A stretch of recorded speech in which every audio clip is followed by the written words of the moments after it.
Good morning, everybody. Thanks for joining us for the Capturing Votes During an Economic Crisis webinar. We have Chief Jonathan Westendorf, Chief Mike Graham, and retired Chief Mark Ober here with us today.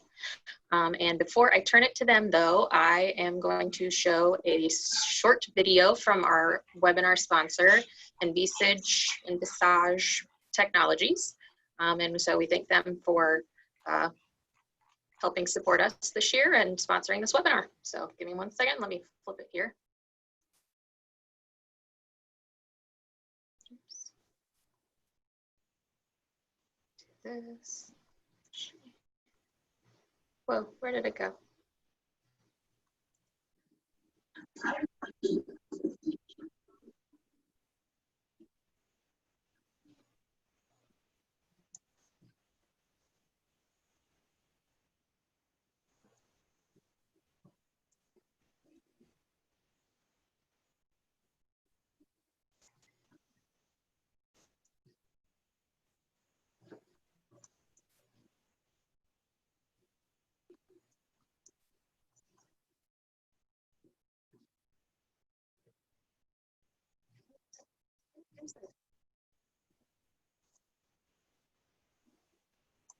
Hang on a second. Was that video showing? Started to. It did? Yeah, it has a Cubs emblem on it. So. Yeah, but there is no No volume. Yep. No volume on it? I didn't hear anything. No. Okay, hang on, guys. Oops. Let me try this again.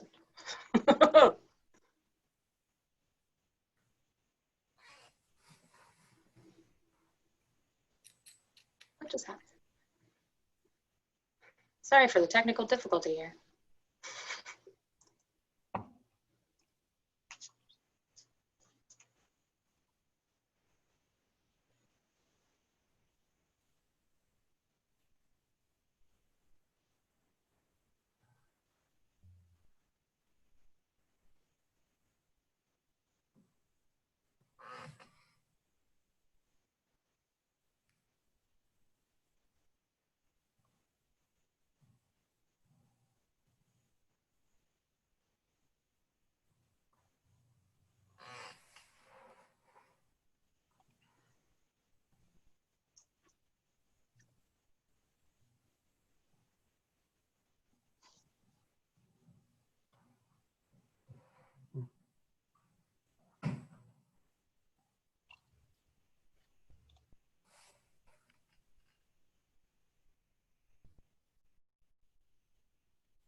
All right, it's up to you guys now. Okay. Good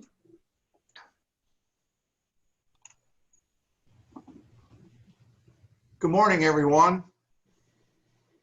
My name is Mark Ober. I'm a retired chief with Anderson Township in Southwest Ohio. We're also going to have past president and current fire chief Jonathan Westendorf join us and be part of this. And also Mike Graham, the chief of the Sylvania Township. What we've done today is, or for today, is put together this program that we hope will help all the listening audience with any questions you might have. From a township point of view with a contracted village, another township with a city involved, and another city and township set of levies. So we'll build upon that real soon here. So basically we're going to talk about building a successful levy, needs and wants. We are going to answer all of these questions. We'll talk about operations, capital, both the affordability to your community. I can't emphasize enough, you need to know the form of government that you have and understand its workings. That will better help you in this crisis you might be in. What type of income, the property taxes, and of course the duration of term. Is it forever? Most of them are not. Some of your levies can last. They have time periods and things of this sort.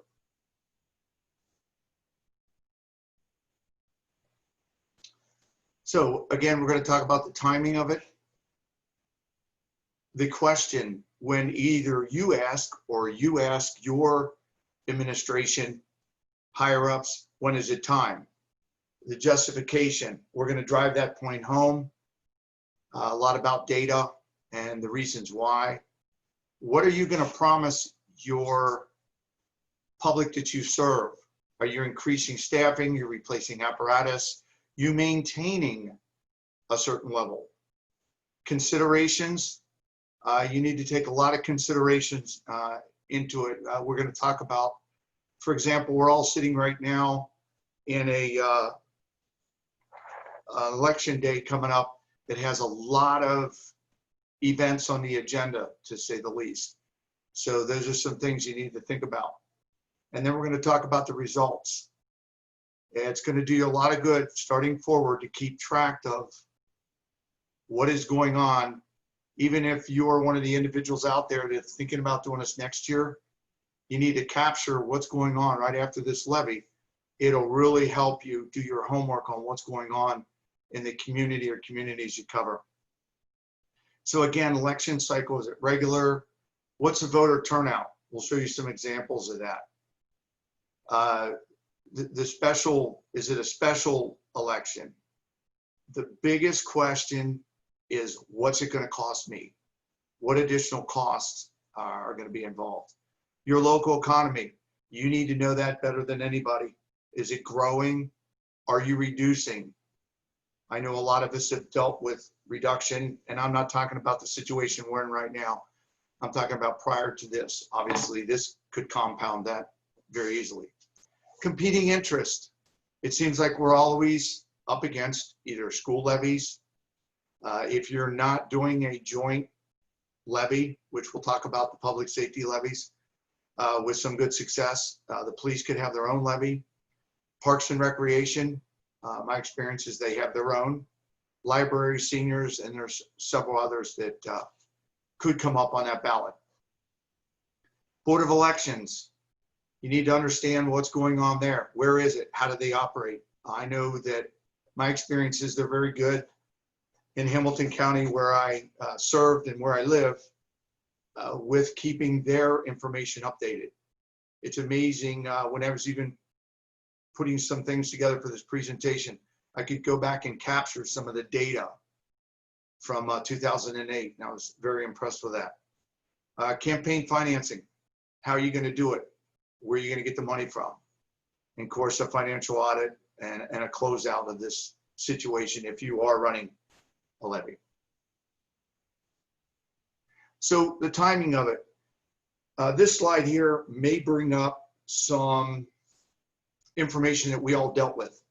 when we lost a tangible property tax, a public utility tax, or whatever occurred in your area when the House Bill 920 made some changes to our effective tax rate. That made it very difficult for all of us to go back to our community and say, we need more money because they took money from us. And think about it. It takes us a while to understand and put our hand around this. So you really have to sell this to the community.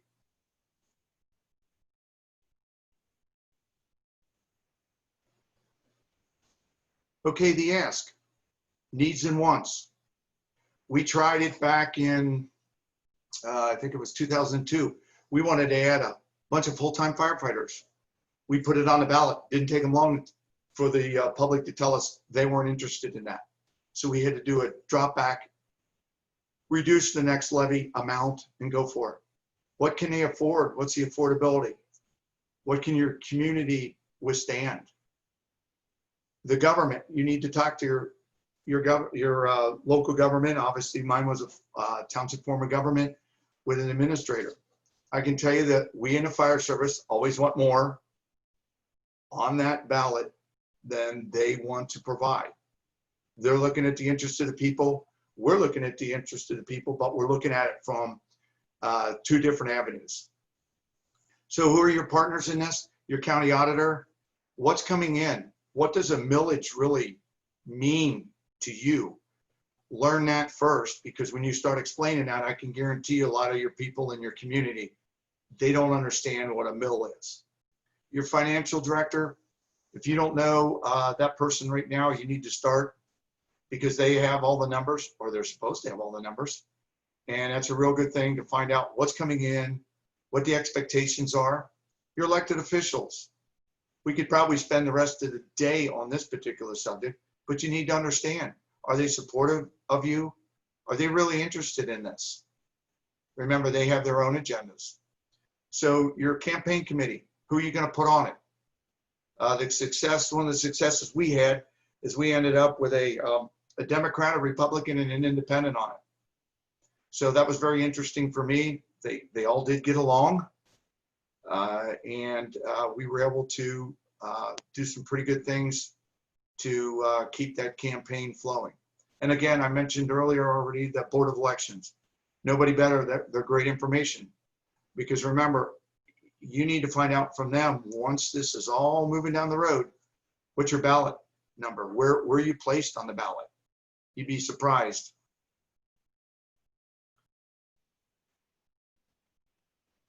They ask, your strategy, what's your marketing? Obviously, we're in the era, we can text now, we can do webinars, we can do lots of things. Signs are still good. What's your strategy? Your community forums. Can you get invited out to them? Can you go do public speaking? Very important. They want to see you. They're going to ask you questions. I know it, when we ran our last one in 2016, we went to the Republican club.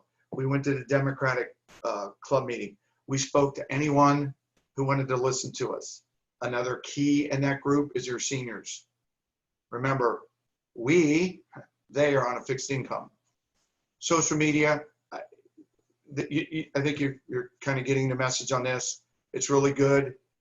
It needs to be relevant. It's a great tool.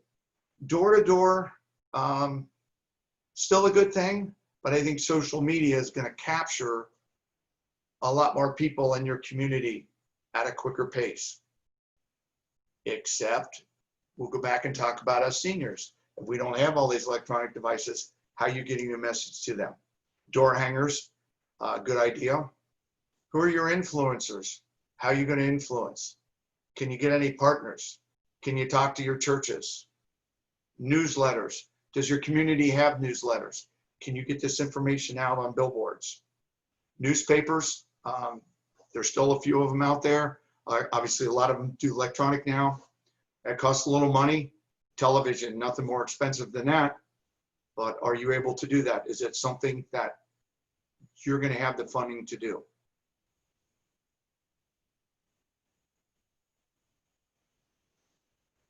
Mike? Chief Ram.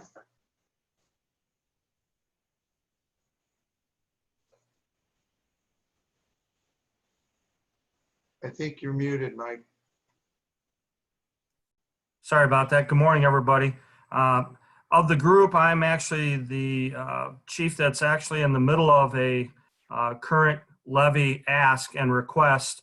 And some of the great points that Chief Over brought up have already come to fruition for us. As everyone knows, we're less than 30 days out from the election. So a lot of our preparation and trying to get our information out has completely changed from the last time that we went for a levy. So over the next couple of slides, I'm just going to kind of give you a little overview of Mile High version of where we're at and what we've been doing. As of right now, we're at a 1.9 mil request. We are a township department that also covers a city. So I deal with our township trustees along with the township administrator. And then I also answer to a mayor and city council. So when I go after or need to put a levy on, I have to get approval from both entities. So when you start looking at asks and needs and what it is that you really need and your wants, I almost have it on a twofold. So this year, what we did was we did a huge needs assessment about 5 months ago. And as Mark had said, you got to go out and find out who your influencers are, and you got to meet with all of the CICs and the Chamber of Commerce's and those type of things. And when we initially came out, we came out with a 2.4 mil for 6 to 8 years. And once our need assessment hit the street, it came back to us pretty prominent that people were not at this juncture with the pandemic willing to accept a 2.4 levy. So we went back, did our due diligence, and made some cuts, as Mark had mentioned, and we brought it down to a 1.9 mil for 4 years. Why now? Well, that's the biggest question I think I've gotten since day one is why now? Well, our last levy was listed the last 4 years. We were able to get 6 years out of that levy. We were able to extend it by cutting some things out towards the end of the last cycle. And we did not choose that there would be a pandemic 6 years into a 4-year levy. So basically, why approach now? Our calls for volume, our calls for service are up. Currently, we have what's called a 52.24% call overlap. When one station gets a call, we get a second call. And as everyone knows, when you decrease your resources in half over a 30-second span, you need more resources to take care of the next incidents that are coming up.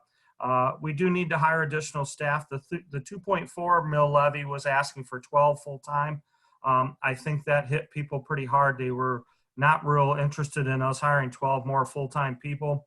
So we went back and we dropped it to 6. We do have a huge population growth. One of the first meetings we went to, we were told that there were the CIC and the building trades were trying to run new water lines to build new housing developments to the west of us. And that fed right into why we needed more people and why we needed to go at the levy now. We need to be very good stewards of our buildings and our fleets. As everyone knows, we're lucky to get 10 years frontline service out of engines now with the brine and everything that's going on. So we needed to be prepared for that.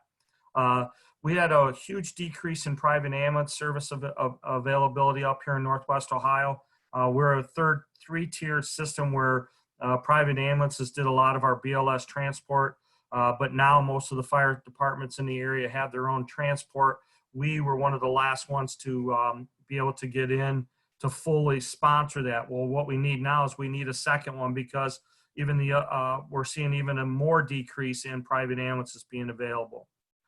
So basically the biggest thing for us is to fully staff a second medic unit. And then the other thing that's very big in mind is community paramedicine. We call it our HERO program. It's health education resources and outreach. We combined with another department in the area, and really a big sell for us to try to bring our call volume down.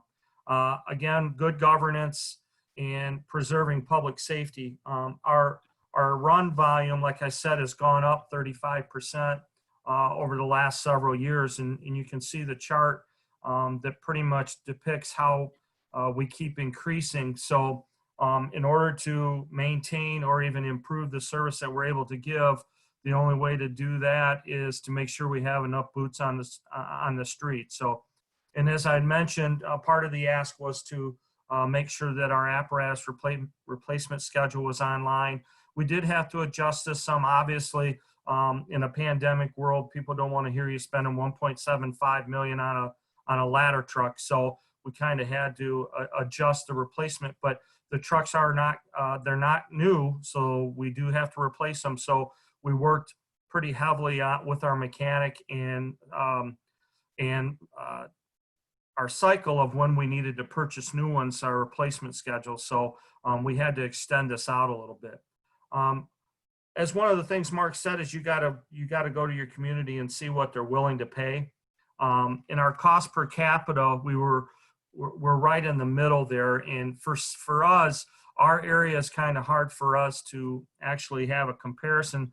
There's only a couple other departments in our area that run similar to us. One of them is Toledo, which is a lot bigger than us, and then another one, which is Perrysburg Township, which is a lot smaller than us.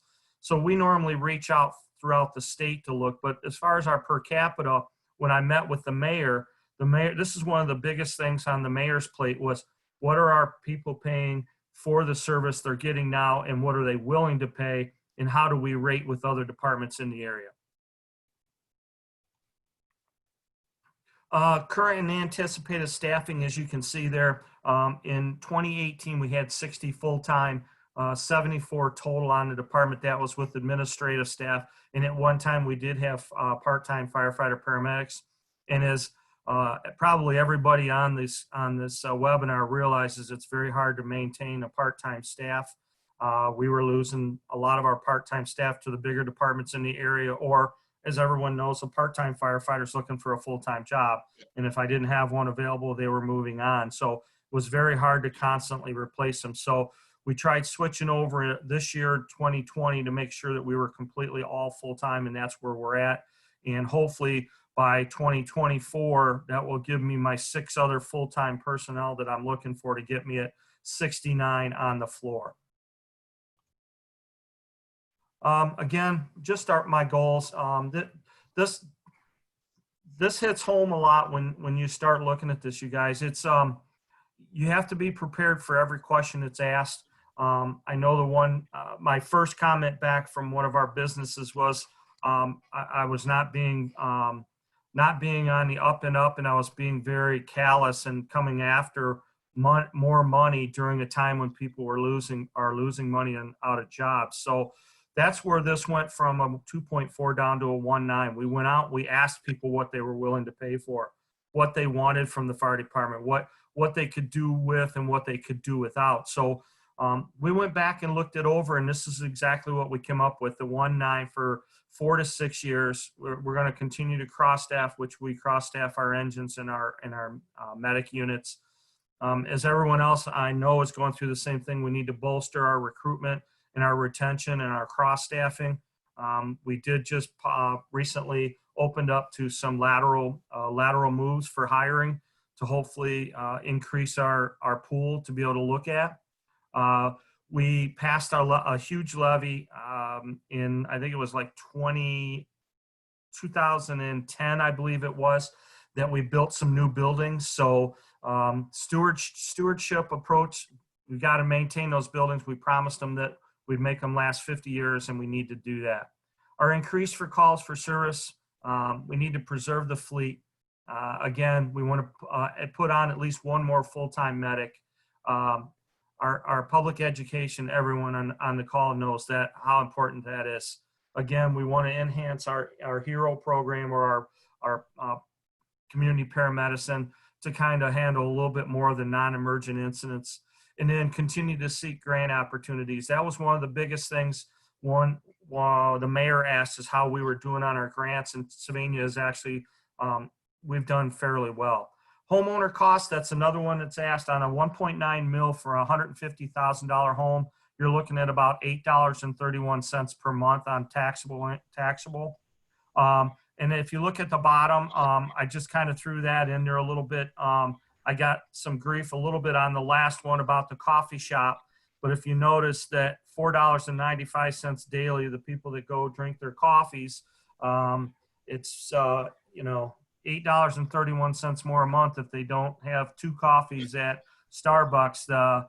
They would be able to afford the $8.31. Now, in my presentation to the people, I'm not using that one, but I thought that everyone on this call would get a kind of a kick out of that, because truly, when you put dollars to dollars, that's exactly how that. I mean, if you even look at your average phone bill and cable and internet, but what's the cost and what are they willing to pay to have good fire and EMS protection?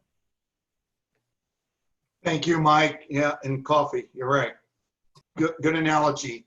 Excuse me. So that's a nice lead in. So here's a summary of what occurred prior to me taking over as chief in 2002 with our department. And I'd been with the department since '76, but I didn't much pay attention to millage and all those kinds of things because my job didn't take me there.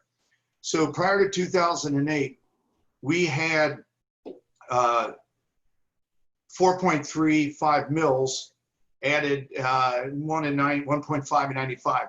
So in 2000, I mentioned earlier that we went after a whole bunch of firefighters and they said no. So what we were able to do is reduce that, only had 16 firefighters in 2000 at 2.19 mils, and the community said, okay. So it passed. So in 2008 was my first levy that I had to organize and help be involved in. We did get approved to 2.7 mils. And you'll see a map over to the left, and the 2 circles, all they depict is our areas that we were voted down. That plays into the next slides I'm going to be going over, because I'm going to take you in to use a bit of that information to the 2016 levy. Okay, so before we go out, we ask ourselves, how can we reduce? Have we done everything? Can we eliminate anything that we're doing? How can we increase revenue without asking? Mike, Chief Ram touched upon some things about grants and all that. You kind of have to turn over the rock. Is that person going to come to your meeting and say, you left $10,000 on the table that you could have grabbed, why are you coming after me? Next slide. Okay, so we eliminated an assistant chief's position and saved some money there. We removed a K-9 officer, and I need to bring you up to date right now. Since the inception of time, Anderson Township does not have their own police department. They contract with the Hamilton County Sheriff's Office. So we have our own cars. They say Anderson Township on the side. The 2 levies I'm talking about, the one in 2008 and the one in 2016, are both public safety levies. We share the funds with police and fire. Next. All right. We closed the community outreach center in a decreasing town center that didn't have a lot of movement. We were big on decreasing our EMS supplies because a lot of them were going out of date. We lengthened our vehicles to the right about 13 years. We did drop some staffing to minimize and reduce overtime. That went in our favor, believe it or not, because we found out the community didn't like us doing that. But unfortunately, I think some of you have lived it. We had to do it to reduce costs. We renegotiated the contract with the Sheriff's Office with providing vehicles and things of the sort. We renegotiated our EMS billing and made sure our community understood that we were getting everything out of the insurance companies we could before we came after them in a form of a levy. We did some more things, reducing police costs. We lowered overtime where we could, related to we were paying firefighters to come in and do our building inspections. We ended up closing one of our 4 stations after we merged and took over an E-check building that a fire district had renovated, and the community village of Newtown in 2016 elected to go with us. So we reduced costs in maintaining our sheriff's vehicles. We sold a facility that we used to use as a training site that was really never completed. like we in the fire service thought it should have been. Next slide. So I mentioned the Village of Newtown, probably one of the best things that ever occurred to our community. We closed the station, we moved into that community, we consolidated, we completely surround the Village of Newtown now, and always have. So it worked out real well for both communities. And they also pay us, it's almost $700,000 a year now to provide service. So not only were we asking for more money, but we did, in what we felt in both communities, due diligence to provide the best service. We were fortunate that in the northern part of the township and in the Village of Newtown, those were our slowest two areas. So it wasn't like we were taking over an area that required a lot more service. And obviously we reduced some of our surplus police cars. And our neighborhood watch program has been very successful here. We used the next door. We had a lot of that information that we could provide, and we found out that was very positive. So some of our information to keep Anderson safe, we said it takes us this long to get to a call. The sheriffs do this many per day. And the bottom line is, and Chief Ram touched upon this, a lot of times people want to know exactly what's going to cost them. So some of our people understood the $100,000 home, $10.35 per month.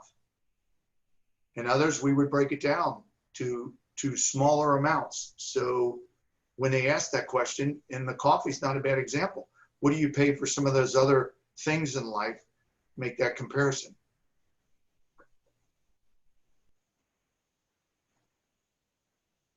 Chief Westendorf. Okay, can you hear me?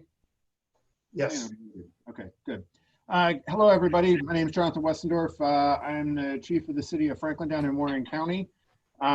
We have had a couple of various different examples with some levies, and two of which occurred in the midst of the economic downturn in 2011, 2012. So I'm really kind of focusing more on those.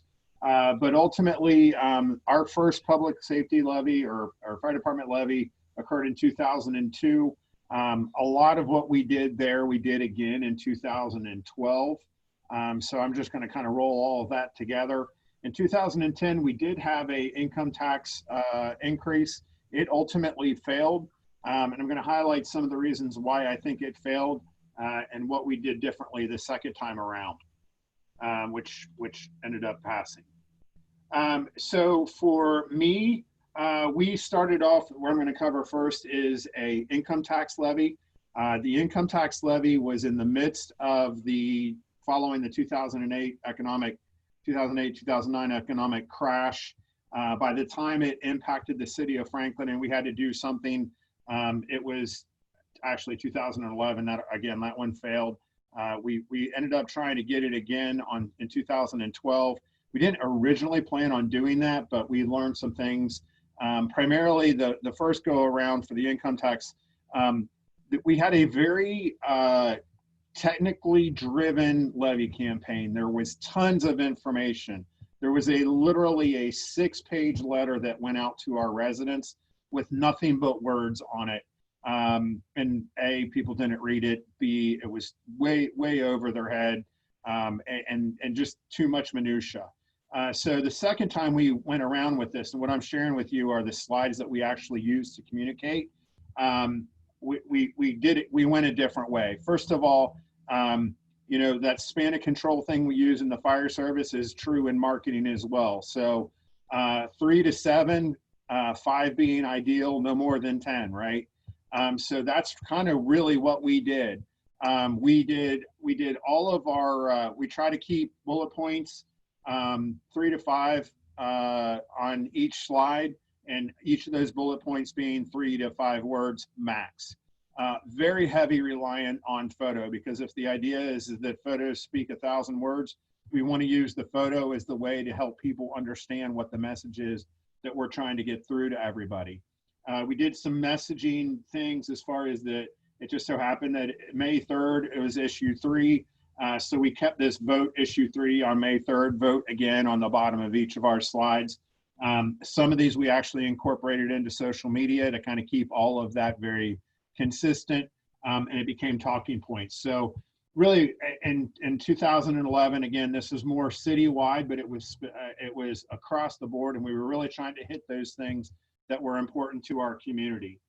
In the middle of May, it's hard to remember about snow, but the previous winter, we had greatly scaled back on street clearing of side streets and those kinds of things. It just so happened there was a really good winter that year, which was not so good for the residents, but that became an issue that people were upset about. So we wanted to kind of remind them that that was still an issue. We talked about the police department impacts, the things that had changed there. We did little things like when we took a photo of this police cruiser, we purposely did not have a police officer in there because we wanted them to kind of key in on the idea that a cruiser doesn't do anything if there's not a person sitting in there. What ended up kind of becoming a very big issue. So first of all, this guy in here is our city manager. Sonny Lewis actually just announced that he's about to retire. Sonny has been with the city full-time 1 month longer than I've been alive. So he has been with the city for almost 48 years now. So everybody knows him. He was a public works guy originally before he became the city manager. Everybody knows him. He's grown up here. He's a well-recognized, well-respected face. And what he's holding, kind of cut this down a little bit, but what he's holding here are chunks of the road. So we talked about our roads crumbling. This actually kind of turned into, this is one of the cut-through streets that everybody used. And again, we kind of wanted to identify, hey, look, you can literally pick up chunks of our road if you would just pick them up. This actually became quite a prop. We started carrying this chunk of road with us when we did our community events, and this became a conversation piece. It was one of those things that just happened, and it became a prop, and we've used it many, many times, and we ended up tying this back later on, and I'll show you that here in a minute. We talked about fire trucks. Just so happened we grabbed a photo of a truck that had been under some repair at the time. Obviously, nobody ever wants to see a fire truck up on jack stands with fluids leaking out of it, etc. So we talked about that. We talked about why staffing makes a difference, and again, we were just very opportunistic in grabbing some photos that really kind of helped to tell the story that we wanted to share. Special events was an important thing, so we grabbed some of the well-known events and use those as talking points. For income tax, for us, it's a big deal. 70% of Franklin residents would not be impacted by this. Again, we did some analysis. We wanted to make sure that our residents and our seniors understood that income tax didn't impact unemployment, didn't impact Social Security or pensions or those types of things. So we were very diligent in that communication piece. We talked about what it would generate and how that we would leverage that to benefit the residents. And again, we just threw in this, remember, vote 3, issue 3. We did go door to door on this communication, and what we really did, what the entire point of this is to help people drive home the point that either it would not impact them, hopefully, or if it did, to give them kind of an idea of what that did. So we created a spreadsheet, and we laminated this so that when we went door to door, we trained our people to explain folks to understand exactly how we could communicate to them personally how this would or would not impact them. And we found this to be very effective. So what we did is we went through and said, okay, how much do you make a year? Or what's your weekly income, whatever that is. And they could figure this out. So if they worked in the city of Franklin, we could tell them what the impact would be. And if they worked in another community, we could go through. So for example, if somebody worked in, I don't know, I'm just gonna pick Cheviot, it wouldn't impact them at all. There would be no change. If somebody worked in the city of Dayton, there would be no change. If somebody worked in Inglewood, for example, there'd only be a 0.25% impact because that's related to reciprocity. So we could go up there and figure out what their annual income is at 0.25 and communicate that to those folks. The end result is we were able to get this passed.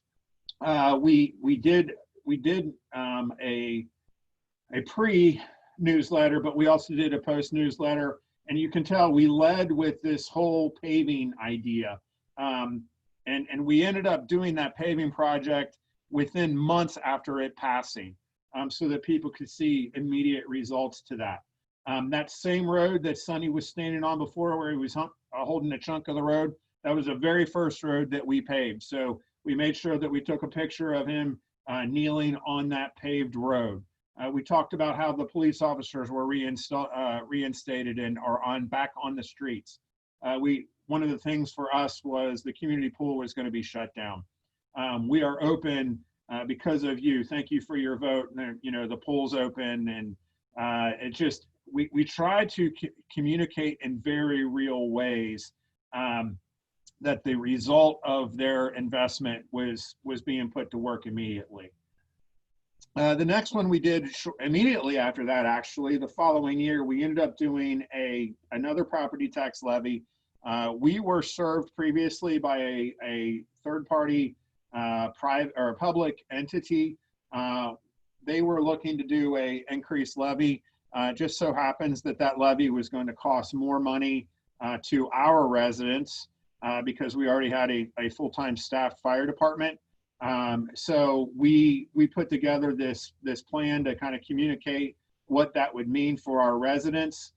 We ended up doing another version of our flyer that went out to everybody with their water bills beforehand to kind of give everybody an overview of what it's going to be.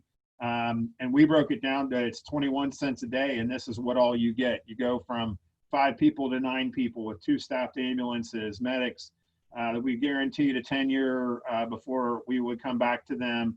And again, we just kind of communicated that. EMS was a thing, so we examined 3 different options. 1, staying with the current provider.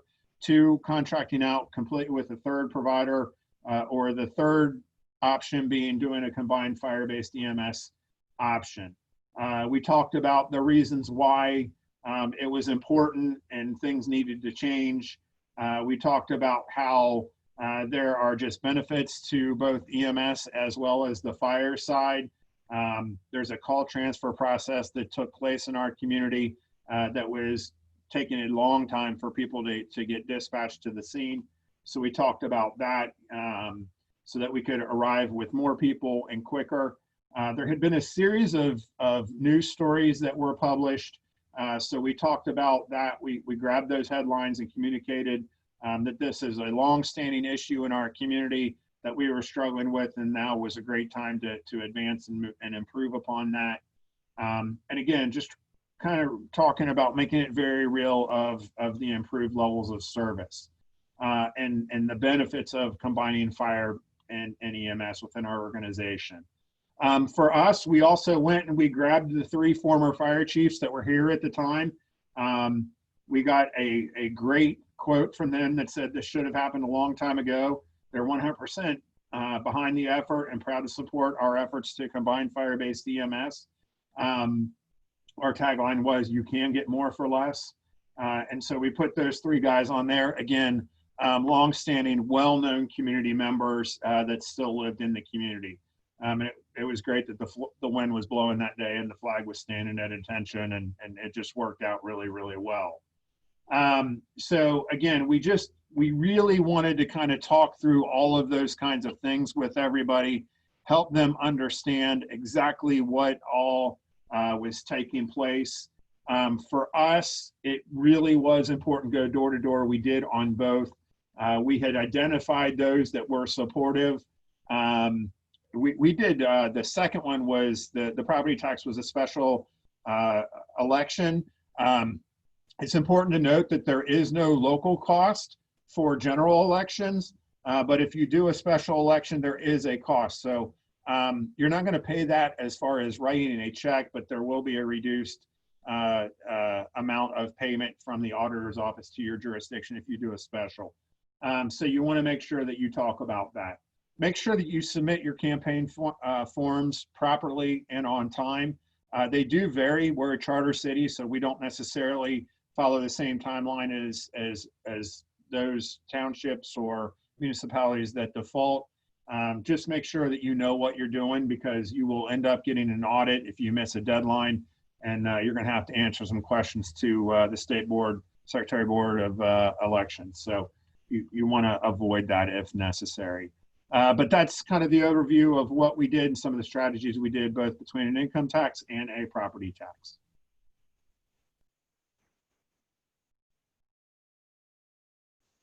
Okay, some other considerations I mentioned early on: picking the campaign team, making those calls, introducing yourself, asking, and I already mentioned a bipartisan. One of the things that I felt was key, and it started a real long time ago, is going to our Chamber of Commerce meetings and being involved, because that way, if you're looking for somebody and it's that person in your community that wants to step up, or you voluntarily told them to get on the committee and you get their involvement, it's kind of nice to already have seen them, been involved, or they see you at meetings. It really takes that, I'll call it the edge out. So I want to drive that point home about your Chamber of Commerce and any of those other groups that are in your area. You kind of need to start, if you're not already, getting involved with them, or send someone from your department. Okay, it needs the right dynamics when you're putting this team together. You need somebody who's willing to get involved and spend some time. Obviously, it has to be done off-site, and I need to drive these 2 points home. It needs to be done off-duty, and you can't be doing this stuff while you're working. You can answer questions. If John Q. Citizen or Jane Q. Citizen calls and says, okay, I have a question about the millage, you're right, you're allowed to answer it, but you can't be sitting in your office working on this while on duty. That will cause you problems down the road. So pre-selling the product, again, it kind of drives the point home I've already mentioned about the chamber or your other. It should have begun by now or a long time ago, or you need to start now if you're going to be putting levies on in the very near future. Chief Ram mentioned public education, it's ongoing. You're really kind of doing it with them. You shouldn't be surprising anybody that there's a fire department in your community, that, you're here. They already know that. And, but you want to continue to do that. So why do we not always remember, or neither does the public? Time gets away from us. So selling the product. We did flyers at the high school in 2008, 2016. We didn't have to because we had social media. We still did yard signs. We did business sign usage where the businesses were behind us and wanted to support us on their keyboard. We did the t-shirts for the poll workers. And while I'm talking about poll workers, I think we've all been there when you go up to vote and you're shoved a bunch of paper and these people are kind of attacking you. We took a totally different approach. Hi, have a good day. The shirt is what we said. We let the shirt sell the product. But thanks for coming out to vote. And we didn't push anything. And if they asked, we had a little flyer to share with them. We did use a marketing firm in 2008, which was a community member. We did not do that in 2016. Our website had 10,000 hits back in 2008. We had an email domain, and that helped us. I was going to add, Mark, we pass out fireballs. Just okay, good. Yep, whatever it takes. Okay, next slide. Okay, who's your audience? Don't forget your employees. Make sure your union's involved if you have one. Make sure they understand. I realize they all don't live in your community, but they need to understand the dynamics. So in 2016, we started probably a year and a half, maybe 2 years, just working on the employees, saying, hey, this is coming. So if you get asked, or whatever, they need to be educated. We also went out to the homeowners associations where we could, explain it to them. I've already touched base on the Chamber of Commerce, the public to public. My next point I want to drive home is absentee voters. The earlier the better. On a personal note, I sent mine in yesterday. So remember, if you're trying to get this information out, they may have already voted, and you have to, this is probably one of the biggest things to keep in mind. Next slide, and next slide, because that's a duplicate. I forgot to take that out. Okay, know who your opposition is. In 2008, the Coast Group was out there. We literally had a trustee went and spoke to them to explain to them that we really weren't raising taxes. We were, but we were trying to stay afloat. So if you have these groups in your area that are anti, you kind of want to make sure you know what's going on with them. And if you get a chance and you can talk to them, they may not want to listen, but you're going to at least find out a little bit where they stand, because they're negative in your community, or could be, I should say. Okay, so let's talk about 2016. Why did it pass? Well, we'd like to say our past successes. Our sheriff's office, one of the things that we, I know in the fire service dealt with in 2008, when we were told it was going to be a public safety levy. Oh, thanks a lot. You're dumping the sheriff's on us. Yeah, everybody just loves those people. They give out tickets, they pull you over. It's all apprehensive. Well, they did a lot of things in the sheriff's office prior to that with their building they had, their office. They did so many proactive things. That edge was gone by 2016. There was not like, oh, the only time I see this person is when I run a stop sign. No, no, no. We really got past that. Reducing cost because of our previous stretching of levies.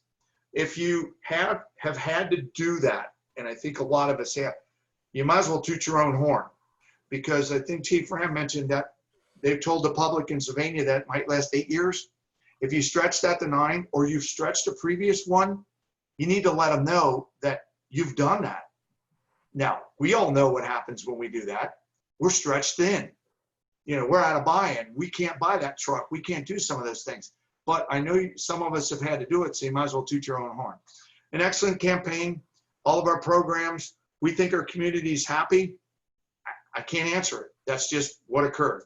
The next slide, it's a little cumbersome, but I wanted to share some things with you.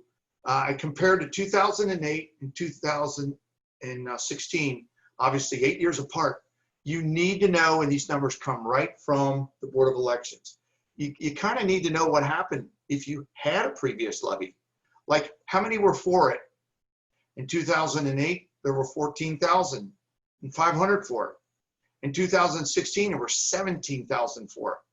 So we changed the margin. There was 10,000 against it. There was 8,600 against it.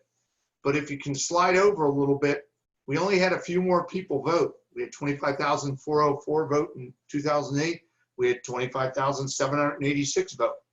So the point I want to make here is look at the absentee. We had a rise of 3.15. I bet if we ran one right now, that would be 10%, if not higher, because of what's going on. I just got a text while we were on this message. I'm a part-time resident in Florida, and the judge stopped the extended voter registration down in Florida. All those crazy things are going on right now. So when it comes to, you know, is my ballot really going to make it through the mail? Remember, we have all that going on right now. But the absenteeism, a real key component of this. So you need to get your message out a long time ago. All right. Contact us for additional assistance. Here's our information. The three of us are willing to share any other questions that you might have. If you hang the phone up and you find out in a month that you're going to be doing this in 2021, we're available to help in any way. With that said, are we opening up for questions, Chief Westendorf? Are we able to do that? That's a Misha question. I'm not sure. Okay. Yes, if anybody has any questions. Oh, hang on. Let's see. I just got to thank you all very much. Great presentation and sharing. But if anybody has questions, feel free to ask. Mark, I will say the one thing that I guess I did mention a lot about is the union aspect of it. You did bring that up a little bit. We have been so fortunate that the OAPFF and the IAFF have been working with our media people here. We've got a company in town that stepped up that wanted to do our marketing and stuff for us. But it's so interesting to see that the union, a lot of the union's thoughts on how to pass levies are on the exact same line as the marketing group that we're utilizing here. So, don't hesitate to reach out to your own people, because there's a lot of knowledge within your own department also. Good point.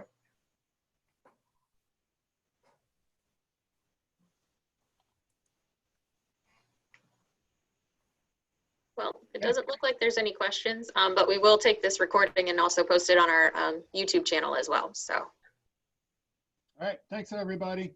Thanks for joining us. Oh, Thank here is one on here. Oh. It says, is it better to wait until a presidential election cycle to pass a levy, even if it means competing against other levies? I don't know that there's a true good answer or a perfect answer to that, Chief. I know for me, right now, coming out right now, when we looked at our, like Chief Ober said about a year or so ago, when we knew we were going to be able to extend the last one before the pandemic hit, we started looking at when's the school coming, when's the, and for us, we have trustees coming up next year. We have a huge school. We know the school's coming. We know, so, and with the presidential, hopefully what you're going to see is your people that normally get to the bottom of the ballot and start going, no, straight down. Hopefully with all the other things and with the presidential thing, we're going to get the people that also vote yes on most of that stuff. So I guess from my avenue, from our marketing people here in Sylvania, there's really not a great answer, yes or no. But when I met with the mayor last week, he asked me what my thought was. And I said, well, I'm at 50-50. And he said 50. I said, well, that's all I can be. I just have to get to 51-49. So that's kind of where I generated. Sorry, Mark, I didn't mean to step on your toes. No, that's great. Great response, because the question that the chief brought up, or whoever asked the question, is a great one. Our cycle fell, I'll call it the fire department cycle. It fell on the last two presidential elections. We always in the past tried to stay away from them. We've tried March, we've tried May is dates that we can go out. And I know Chief Westendorf mentioned earlier, those can cost you a little more money, because if there's nothing else going on, then you have to pay the additional cost. But it really comes down to park, schools, and your elected officials, because that's one of the biggest things I've ever learned about government that I work for. You have to fit in where they want you to fit in.